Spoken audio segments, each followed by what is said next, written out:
천사의 아침 방문을 찾아오신 여러분을 환영합니다. 오늘도 아침 예배 말씀으로 믿음과 위로의 시간을 갖게 되길 바랍니다. 성도 여러분 안녕하세요. 오늘도 아침 예배에 찾아오신 성도님들을 진심으로 환영합니다. 오늘은 이 어두운 세상에서 어떻게 하면 하나님 안에서 기쁨으로 살 수 있는지 배우고자 합니다. 고민이나 어려움이 있는 분들이 계시다면 이번 말씀을 마음에 새겨 다시 한번 소망을 얻기를 간절히 바랍니다. 이제 기도하겠습니다. 하늘에 계신 하나님 아버지, 저희를 말씀 앞으로 인도해 주심에 감사드립니다. 이 세상을 살다 보면 여러 어려운 상황들로 인해 하나님을 보지 못하고 고민에 빠질 때가 있습니다. 그러나 그 고난과 시련 속에서 마음에 새겨진 말씀이 빛이 되고 하나님을 더 찾도록 인도해 주는 도구가 되고 성장하도록 인도하여 주시옵소서. 또한 말씀을 전하시는 목사님과 함께 해주시옵시고 내 뜻은 버리고 온전히 성경 말씀 그대로 주님의 뜻을 받도록 도와주시옵소서. 오늘도 하루를 주님께 드리며 이 모든 말씀 예수님의 이름으로 기도드렸습니다. 아멘. 안녕하십니까 성도 여러분. 오늘 아침도 주의 말씀으로 우리가 은혜 가운데 들어가겠습니다. 오늘 나눌 말씀은 우리의 인생을 행복과 만족으로 사는 방법에 대해서 나누려고 합니다. 오늘 많은 그리스도인들이 이렇게 말합니다. 삶이 너무나 힘듭니다. 주님을 따르려고 하니 시련이 참 많이 있습니다. 어떻게 감사와 기쁨으로 살 수 있습니까? 성도 여러분, 우리의 인생이 결코 쉽지는 않습니다. 그것은 틀림없습니다. 그러나 시편 기자는 우리 인생에 쉽지 않은 우리의 인생에 펼쳐져 있는 은혜를 말하고 있는 것입니다. 시편 31편 19절입니다. 주를 두려워하는 자를 위하여. 자, 주를 두려워한다는 것은 주님을 경외한다는 것입니다. 주님을 경외하는 자들, 즉 순종하는 자들. 성도 여러분, 성경에서 주를 두려워한다, 경외한다, 순종한다는 모두 동의어입니다. 같은 뜻입니다. 주를 두려워하는 자를 위하여 쌓아두신 은혜, 곧 인생 앞에서 주께 피하는 자를 위하여. 주님께 피한다는 것을 주님을 의지한다는 것입니다. 주님께 피하는 자를 위하여 베푸신 은혜가 어찌 그리 큰지요.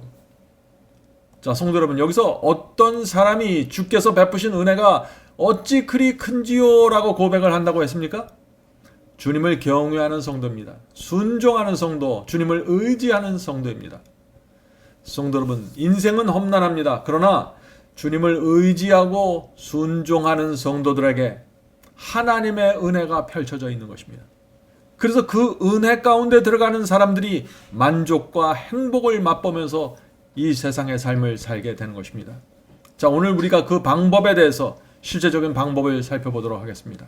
본문을 읽겠습니다. 하나님께서는 우리의 여행길을 밝게 하고 우리의 인생 여행길을 밝게 하시고 당신을 사랑하고 찬양하도록 마음을 이끌기 위하여 우리가 가는 길에 줄곧 축복들을 뿌려 놓으신다. 주님을 사랑하고 찬양하기 위해서 우리의 인생길 위에 축복을 뿌려 놓으신다는 것입니다. 우리가 주님을 따라가는데 지치지 않고 말씀에 순종하는 생애를 살 수 있도록 하기 위해서 인도해 주신다 하는 것입니다. 계속 읽겠습니다. 그리하여 그분께서는 우리의 마음이 소생함을 없도록 구원의 우물에서 물을 깃기를 원하신다. 자, 성도 여러분, 여기 구원의 우물에서 물을 깃는다고 했는데 이것이 무슨 뜻입니까? 무더운 여름에 우물에서 찬물을 마시면은 내 속과 오장육부가 시원하죠. 마찬가지입니다. 이 험한 세상에서 하나님의 말씀과 약속은 우리에게 시원한 구원의 물입니다. 생명수입니다. 그것을 마셔야만 우리가 감사와 기쁨의 인생을 살 수 있다 하는 것입니다. 우리는 시온의 노래를 부를 수 있으며 우리 자신과 다른 사람들의 마음을 기쁘게 할 수 있을 것이다. 소망은 강화될 것이며 어두운 빛으로 바뀔 것이다. 성도 여러분, 이것이 구원의 물을 마신 사람들에게 나타나는 특징들입니다. 우리의 소망이 점점 더 분명해지고 어둠에서 빛으로 나오게 되는 것입니다. 그래서 인생이 기쁨으로 채워지는 것입니다. 모든 것은 말씀으로 이루어지는 경험입니다. 성도 여러분, 하늘 가는 나그네들도 겉으로 볼 때는 힘든 것처럼 보입니다. 겉으로 볼 때는 경제적으로 힘든 것처럼 보입니다. 그러나 주님을 의지하고 사는 성도들, 그들은 하나님께서 나를 인도해 주시고 계시다는 사실을 확인하게 될 것입니다. 자, 그래서 시편 기자는 행복에 대해서 놀라운 말씀을 합니다. 시편 119편 2절입니다. 시편 119편 2절. 여호와의 말씀을 지키고 전심으로 여호와를 구하는 자가 행복이 있도다. 놀라운 말씀이죠. 행복이 누구에게 온다고 했습니까? 하나님의 말씀에 순종하는 사람들, 온 마음을 다해 여호와를 찾고 찾는 사람들에게 행복이 찾아온다는 것입니다. 이것은 하나님의 약속입니다. 저와 여러분의 생애 속에 이 약속이 반드시 이루어져야만 우리가 행복한 삶을 살 수 있는 것입니다. 성도 여러분, 행복은 말씀 속에 있는 것입니다. 주의 말씀과 약속을 붙잡으셔야 됩니다. 거기서부터 행복이 시작되는 것입니다. 자, 계속 본문을 읽겠습니다. 하나님께서는 더 좋은 나라 곧 하늘나라를 찾는 순례자와 이방인인 우리들에게 모든 짐을 가볍게 해주시겠다는 귀한 약속 없이 우리를 어둠 가운데 있도록 버려두지 않으신다. 자, 하나님의 약속이 무엇입니까? 하늘나라를 찾는 나그네들에게 짐을 가볍게 해주시겠다고 약속하신 것입니다. 이 땅에서 이 땅만을 위해서 사는 사람들이 아니라 이 땅보다 더 좋은 나라, 하늘나라를 향해서 가는 나그네들, 그래서 이 세상을 외국인처럼 낯설게 사는 성도들에게 짐을 가볍게 해주시겠다는 약속을 주신 것입니다. 우리가 가는 길가에는 아름다운 약속의 꽃들이 수놓아져 있다. 그것들은 주변에 만발하여 풍성한 향기를 바란다. 하나님께서는 우리가 하늘 가는 나그네로 살 때 무엇을 주시겠다고 했습니까? 말씀, 약속의 말씀을 주신다고 했습니다. 하나님께서 우리에게 주신 그 약속을 붙잡고 살면은 풍성한 향기를 풍기면서 살 수 있다고요. 이것은 정말 단순하지만 놀라운 행복의 비결입니다. 성도 여러분, 그러나 무조건 하나님의 약속을 주장하고 붙잡기만 한다고 그 약속이 자동적으로 이루어지는 것이 아닙니다. 거기엔 조건이 있는 것입니다. 신명기 10장 13절입니다. 신명기 10장 13절 행복의 조건 들어보시기 바랍니다. 내가 오늘 네 행복을 위하여 네게 명하는 여호와의 명령과 규례를 지킬 것이 아니냐. 행복의 조건이 무엇입니까? 하나님을 의지하고 그분의 말씀과 계명에 순종하는 것입니다. 그런 사람들에게 행복이 찾아오게 되는 것입니다. 성도 여러분, 하나님은 우주를 만드시고 지배하는 하나님이십니다. 그 하나님을 의지해야 하는 것입니다. 그분의 말씀을 믿고 순종해야 하는 것입니다. 그렇게 해서 나그네 길을 가면은 우리의 마음이 평안해지고 짐이 가벼워지고 행복하게 된다는 것입니다. 성도 여러분, 아담이 왜 행복을 잃어버렸습니까? 아담은 완전한 행복을 갖고 있었는데 그가 왜 행복을 잃어버렸습니까? 선악과를 따먹지 말라는 하나님의 법을 무시하고 범했기 때문에 평안과 행복을 잃어버렸고 그 완전한 행복의 고향인 에덴 동산을 떠나게 된 것입니다. 성도 여러분, 잊지 말아야 합니다. 인간은 하나님의 말씀에 순종할 때만 행복이 가능하고 그것을 누릴 수 있게 되는 것입니다. 본문 읽겠습니다. 우리가 갖지 못한 것을 동경하는 나머지 날마다 받는 은총들을 가볍게 생각하거나 간과함으로 우리는 얼마나 많은 축복을 잃어버리는가. 다 축복을 어떤 사람들이 잃어버린다고 했나요? 하나님께서 내게 주신 것, 나에게 주지 않은 것을 바라보고 동경할 때 축복을 잃어버린다고요. 날마다 주께서 베푸시는 그 은혜를 소홀히 여기고 다른 것들을 쳐다보면서 찾아다닐 때 축복을 잃어버린다는 것입니다. 하나님께서 주신 것에 만족하는 사람만이 행복할 수 있는 것입니다. 많은 분들이 여기에 문제가 있는 것입니다. 주께서 내 손에 주어주신 것에 만족하지 못하고 또 다른 것을 찾아다니다가 길을 잃어버리는 것이죠. 계속 읽겠습니다. 우리의 길에 두껍게 깔려있는 흔한 자비들이 잊혀지고 경시된다.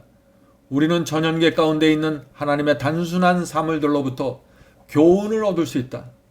어둡고 비천한 곳에서 자라는 꽃도 받아들일 수 있는 모든 광선에 반응하여 그 잎사귀를 내보낸다. 자, 이것은 놀라운 말씀입니다. 어둡고 눈에 잘 안 보이는 곳에 핀 꽃들이 있죠. 그런 구석에 있는 꽃들도 그 약한 태양빛에 반응해서 잎사귀를 낸다는 것입니다. 다시 말해서 내 자신이 아무리 초라하고 볼품이 없어 보여도 주께서 주신 그 은혜와 자비에 반응하고 감사해야만 행복의 잎사귀들이 내 인생 속에서 나오게 된다는 것입니다. 자, 계속해서 읽어보죠. 조롱 속의 새도 햇빛이 들지 않는 감옥 같은 방에서 밝은 궁정에 있는 것처럼 노래한다. 아, 여기 참 흥미있는 말씀이 있죠. 성도 여러분, 어두운 방에 갇혀있는 새도 밝은 소리로 노래하는 것입니다. 내 상황이 지금 어떨지라도, 아무리 비관적일지라도 하나님께서 내게 허락하신 것, 내게 주신 것에 감사하고 살아야 하는 것입니다. 이것이 행복의 시작입니다. 그래서 시편 44편 8절에 이런 말씀이 있는 것입니다. 우리가 종일 하나님을 자랑하였나이다. 우리는 하나님의 이름에 영원히 감사하리이다. 성도 여러분, 하나님께서 내게 베푸신 그 자비와 그 은혜를 자랑하면서 사시길 바랍니다. 우리가 그렇게 살면 우리의 생애가 감사로 채워지게 되는 것입니다. 이것이 행복의 비결입니다. 내 상황과 내 조건을 보면서 행복을 찾는 것이 아니라 하나님께서 내게 베푸신 용서와 내게 베푸신 자비와 내게 베푸신 은혜를 바라보면서 내 영혼이 감사로 채워지게 되는 것입니다. 계속 읽겠습니다. 하나님께서는 우리가 당신의 축복들을 현명하고 유익하게 사용할 것인지 어떨지를 아신다. 그분께서는 결코 그것들을 남용하도록 우리에게 주지 않으실 것이다. 하나님께서는, 자, 여기 중요한 말씀이 나옵니다. 하나님께서는 당신의 약속의 말씀을 분명히 신뢰하면서 그것들로부터 위로와 소망과 화평을 모아드리는 감사의 마음을 사랑하신다. 그리하여 그분께서는 우리에게 더욱 심오한 당신의 사랑을 계시하실 것이다. 이건 참 중요한 말씀입니다. 성도 여러분, 하나님께서 어떤 사람들에게 하나님의 그 심오한 사랑을 보여주신다고 했습니까? 하나님의 약속의 말씀을 신뢰하고 그 말씀으로부터 위로와 소망을 얻고 감사하는 사람들, 그런 사람들에게 하나님께서 더 깊은 사랑을 보여주신다는 것입니다. 오늘 많은 사람들이 하나님의 사랑을 알고 싶습니다. 난 더 깊은 하나님의 사랑을 보고 싶습니다. 말을 하죠. 그런 분들은 이렇게 해야 되는 것입니다. 먼저 내 앞에 주어져 있는 하나님의 약속의 말씀을 신뢰하고 의지하고 붙잡아야 됩니다. 그리고 그 말씀으로부터 위로를 받고 실제적인 소망을 갖고 감사하면서 살아가십시오. 하나님께서 그런 당신의 백성들에게 더 깊은 사랑, 더 분명한 사랑을 보여주면서 인도하신다 하는 것입니다. 성도 여러분, 가난과 시련의 삶 속에서도 하나님의 말씀 속에서 위로와 소망을 찾는 사람들, 그들이 행복으로 들어가게 되는 것입니다. 주님의 사랑을 더 깊이 느끼게 되는 것입니다. 자, 우리의 인생의 기쁨과 즐거움은 하나님의 말씀으로부터 온다는 사실을 잊지 마시기 바랍니다. 예레미야 15장 16절입니다. 예레미야 15장 16절. 만군의 하나님 여호와시여, 나는 주의 이름으로 일컬음을 받는 자라. 내가 주의 말씀을 얻어 먹었사오니 주의 말씀은 내게 기쁨과 내 마음의 즐거움이오나. 자, 지금 예레미야 선지자가 무엇을 말합니까? 어떤 사람에게 기쁨과 즐거움이 있다고 했습니까? 주의 말씀을 얻어 먹는 사람들이라고요. 왜 그럴까요? 하나님의 말씀 속에 약속이 있기 때문입니다. 말씀을 읽고 먹는 자는 우주의 왕이 주시는 그 약속을 받고 살아가게 되는 것입니다. 그런 사람들은 어려운 세상일지라도 최고의 소망과 확신을 갖고 이 세상을 살아가게 되는 것입니다. 이것이 행복의 비결입니다. 자, 계속해서 읽겠습니다. 만일 우리가 마땅히 할 수 있는 만큼 하나님의 거룩한 이름을 찬양한다면 사랑의 불꽃이 많은 사람의 마음에서 불타오를 것이다. 하나님을 찬양하는 소리가 항상 우리의 마음과 입술에 있어야 한다. 이것이 바로 무익하고 쓸데없는 대화에 빠지려는 유혹을 물리치는 최선의 방법이다. 자, 불필요하고 쓸데없는 말을 하지 않는 방법이 무엇이라고 했습니까? 하나님을 찬양하고 감사하는 마음을 받아야 하고 그런 입술을 갖고 있어야 된다는 것입니다. 자, 어떻게 이 경험이 가능할까요? 주의 말씀 속에서 위로와 소망을 받고 그것을 붙잡고 살면은 불필요한 말, 쓸데없는 말을 안 하게 된다는 것입니다. 그리고 그 입에서 감사가 흘러나오게 된다는 것입니다. 자, 계속해서 읽겠습니다. 주께서는 우리가 위를 쳐다보며 하늘에 계신 당신께 감사하기를 원하신다. 산 믿음으로 하나님의 풍성한 약속을 붙잡으며 아침부터 저녁까지 감사하자. 성도 여러분, 하나님께서는 우리의 인생을 인도하십니다. 축복을 주시고 은혜를 베풀면서 우리를 인도하시는데 많은 사람들이 하나님께 대한 감사가 나오지 않는 것입니다. 그래서 인생이 힘들어지고 불행하게 되는 것입니다. 성도 여러분, 행복은 물질에서 오는 것이 아닙니다. 행복은 하나님의 말씀과 약속에 대한 감사함에서 오는 것입니다. 약속을 붙잡아야만 아침부터 저녁까지 감사할 수 있는 것입니다. 그런 사람들이 슬픔과 고통에서 벗어나게 되는 것입니다. 자, 그래서 시편 30편에 이런 약속이 있습니다. 시편 30편 11절. 주께서 나의 슬픔이 변하여 내게 춤이 되게 하시며 나의 베옷을 벗기고 기쁨으로 띠우셨나이다. 성도 여러분, 이것이 하나님께서 성도들에게 베푸시는 축복의 경험입니다. 오랫동안 슬픔 속에서 살아왔지만 춤을 추게 된다는 것입니다. 오랫동안 베옷을 입고 곡을 하면서 살았는데 기쁨으로 살게 되었다는 것입니다. 어떻게 이런 변화가 가능할까요? 시편 16편 8절 9절 그 변화의 이유와 원동력을 이렇게 말합니다. 내가 여호와를 항상 내 앞에 모시며 하나님을 보는 것처럼 내 앞에 모시고 사는 사람들에게 변화가 일어난다는 것이죠. 그가 내 우편에 계심으로 내가 요동치 아니하리로다. 자, 어떤 사람이 요동치 않는다고요? 여호와를 내 앞에 모시고 사는 사람들입니다. 이러므로 내 마음이 기쁘고 내 영광도 즐거우며 내 육체도 안전히 거하리라. 자, 하나님께서 내 앞에 계시고 내 우편에 계신다고 믿으면 어떻게 될까요? 내 마음이 요동치지 않을 것입니다. 흔들리지 않을 것입니다. 성도 여러분, 주님을 믿을 때 확실하게 믿으셔야 됩니다. 확실하게 의지해야 됩니다. 그것이 행복의 비결입니다.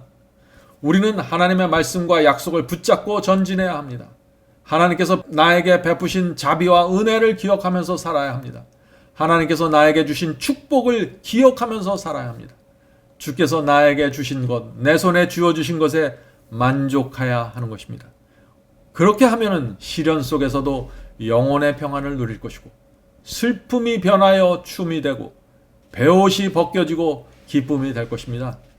우리 모두 주께서 주시는 이 놀라운 축복을 받게 되기를 간절히 바랍니다. 이제 기도하겠습니다. 하늘에 계신 아버지, 오랜 세월 동안 저희가 슬픔 속에 있을지라도 이제는 주 안에서 기뻐서 춤을 추는 생에 살기를 원합니다. 주여, 성령을 통해서 저에게 역사하여 주시고 하나님의 말씀을 저의 앞에 펼쳐주셔서 말씀 속에 새겨져 있는 하나님의 약속 붙잡을 수 있도록 도와주시옵소서. 이 세상이 참 고달픈 인생입니다. 야곱도 이 세상 자신의 생애를 보면서 고달프다고 고백했습니다. 하늘에 계신 아버지, 저희가 이 세상에서 어떻게 하면은 행복하고 만족한 삶을 살 수 있는지 가르쳐 주시옵소서. 오늘 아침에 주의 말씀을 펼쳐놓고 말씀 속에 있는 하나님의 약속을 붙잡고 그 약속을 통해서 위로받고 소망을 갖고 하늘을 보며 살 수 있도록 도와주시옵소서. 오늘 함께 기도드리는 성도들 중에 병약한 자들, 몸과 마음이 아픈 자들, 경제적인 고통에 시달리는 자들 주께서 위로해 주시고 말씀으로 그 마음에 소망을 넣어 주시옵소서. 이 모든 말씀 예수님의 이름으로 간절히 기도드립니다. 아멘.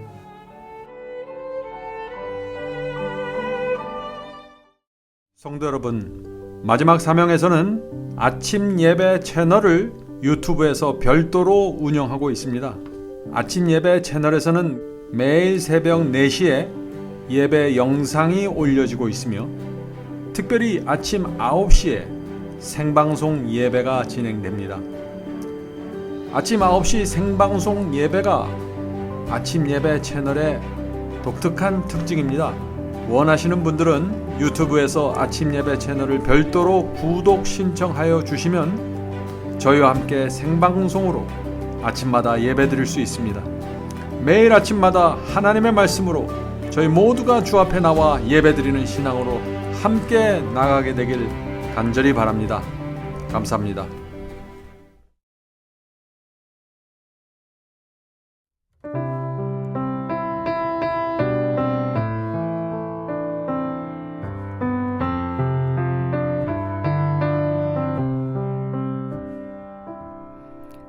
주님 다시 오실 때까지 나는 이 길을 가리라.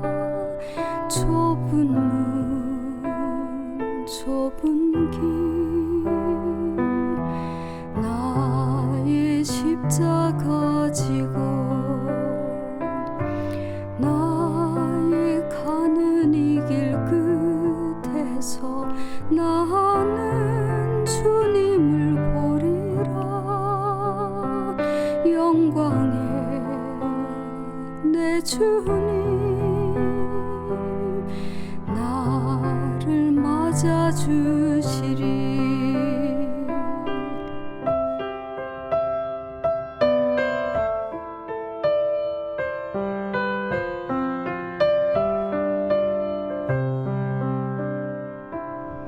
주님 다시 오실 때까지 나는 이 길을 가리라. 좁은 문 좁은 길 나의 십자가 지고 나